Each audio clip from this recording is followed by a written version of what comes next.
Dr. Daniel here. This is a quick video to elaborate on a phrase that I often say, which is fix what we can fix. And this applies to when you have more than one condition in the eye and we're fixing one of them. So, for example, a cataract surgery. So we've got a cloudy lens in the front of the eye that we can fix, but in the back of the eye, we may have some glaucoma damage that's affecting the optic nerve, perhaps some permanent retina damage from an old mini stroke or some other condition that we expect to be there after the cataract is fixed.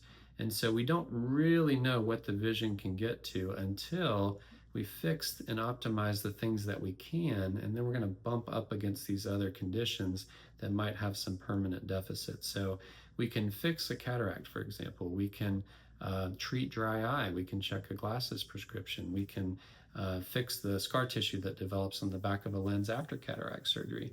But at some point, we bump up against those other conditions that may be limiting us. And so I often may say, let's fix what we can fix. And once we get to the point that we have optimized everything we can, I'll always be very transparent in saying, I think this is the best we can do. This is what we can expect to get. But until that point, and people are often asking, what can I get to? We really have to optimize all those different things to really answer that question properly. So that's kind of what's behind me saying, we'll fix what we can fix and then see where we land.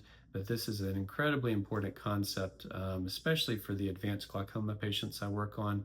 As mentioned, sometimes when we're doing a cataract surgery on some of these very fragile eyes, there's three scenarios that can happen. One, and most likely, there's a meaningful improvement in vision to some degree, and we may have some limitation, but it's still a meaningful improvement. Two, there's situations where we fix the cataract and literally nothing changes because almost all of the limitation is coming from the back of the eye where the nerve's damaged.